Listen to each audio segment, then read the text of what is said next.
Good afternoon, traders, and welcome to this week's Forex Focus, the show where we look ahead at what could be setting up in the FX markets. In today's show, it's pretty much all dominated by the dollar. In last week's session, we talked about the possibility that there would be some continued dollar weakness. Well, actually, that didn't come to fruition, and we really didn't get any of our trades execute last week because of that.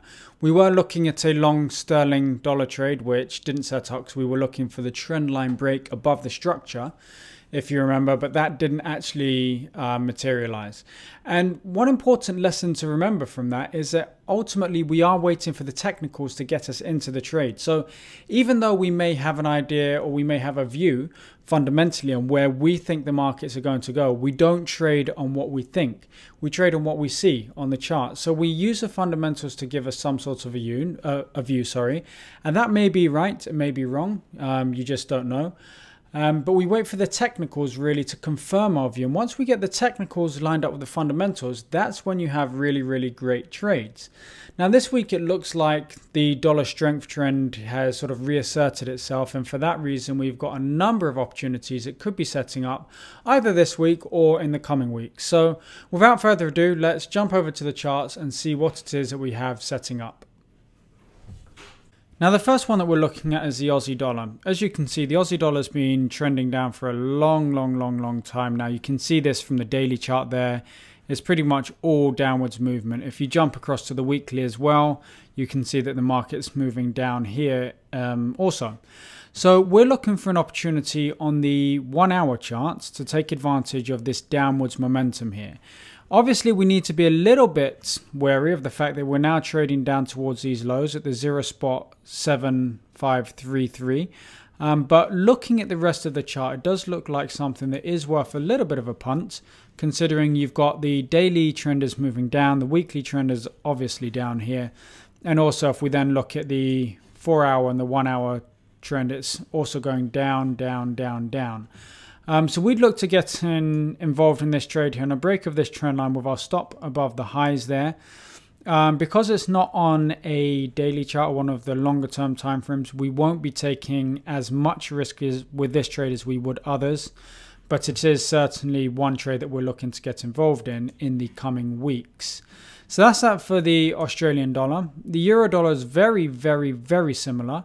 So again, with the euro dollar, you can see that we've literally, for the last year, it's just been one-way traffic all the way down there. We then had a bit of a consolidation and a pullback, which you can see here on the weekly charts.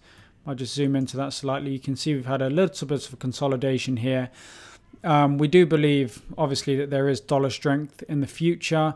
The euro dollar failed to hold above this previous structure level here. So if you look at this on the daily chart, the markets broke through the structure level to the left. So we've got previous level of support. Market comes up, treats it as resistance, breaks through it. Now from this level here, we're expecting momentum to the upside if there truly is a trend change. If there's not, then we'd expect the markets to break back down below. And that's exactly what's happened here. So ideally, what we would quite like to see is if we look at the hourly charts, let me just zoom back out there. If we look at the hourly charts here, we'd like to see the market pull back to this previous level of support, which becomes resistance, then support again. So really, we're looking at the market coming back to this sort of area here, pulling back to that area there, and then giving us a trend line break from there. And we're going to be all over that trade. That's definitely one we're going to be looking to take shorts. It's a little bit better than the Australian dollar one because we've got more room to move until we get to the lows, and also we're trading from quite a strong technical support, resistance support level, so quite a strong structure level there, and therefore we're going to give this more weight than the Aussie dollar. So if both set up at the same time and we didn't have the capacity because we've got more positions on or other positions on, we would opt to take the euro dollar instead of the Aussie dollar. Looking at the pound dollar, this is the one that we looked to take long last week. And remember, we had a trend line coming in down here and we wanted a break of the trend line. Well, that didn't happen. The market broke back down below structure. So we've got a very similar opportunity as the one that we do on the euro dollar. But at the moment, we don't have the pullback. So right now, we're going to wait for the market to pull back to this sort of area here. So back to this previous structure level here. Once it gets back to that level, we're then going to look to sell the pound dollar shorts. All right. Again, you can see that on the weekly chart, the trend is down. On the daily chart, the trend is down. 4-hour chart, the market's broken through structure, so that's going down. The 1-hour chart, the trend is also down. So we're trading multiple time frames here, all in the same direction. That's always bodes well for the trades that we want to take. So they're the 3 imminent trades that you'd be looking to take next week. The dollar yen trade, we actually spoke about this a few weeks ago, and we're actually in this one as well. The dollar yen trade, I don't know if you remember, but we said if you kind of look at this price action here, going back for many, many years, it tends to kind of consolidate. Then we get a big move up. We get consolidation followed by a big move up. And then we've been in some more consolidation. And if you don't remember, go back, I think it's 2 or 3 weeks ago, we spoke about this particular chart here, saying that if it breaks up above this resistance level here, we're going to go long. Last week, we got that opportunity. So we're actually in long there from around 122.00. We have 200-ish pips on the table so far, but we're not looking to take profit just yet. As you can see here, when the market does break up with this particular pair, it does seem to go and go and go. So at the moment we're targeting around the 130s, but we'll see how the price action is going into next week and the week after.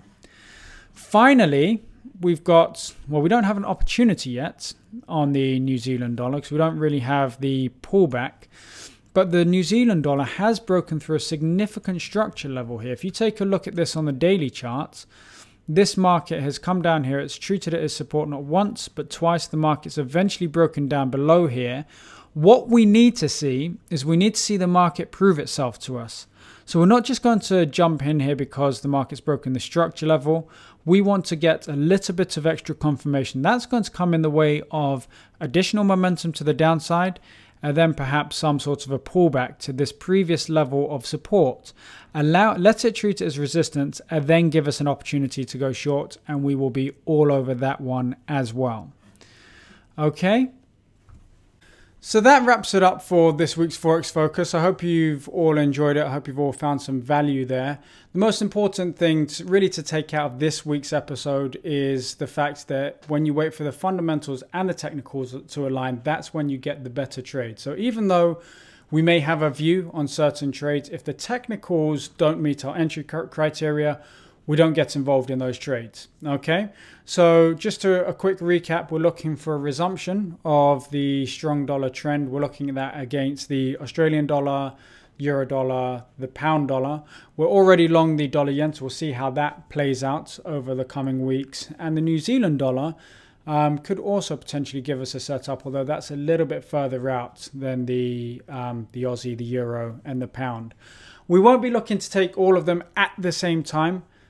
Because really and truly you're just taking very much the same trade.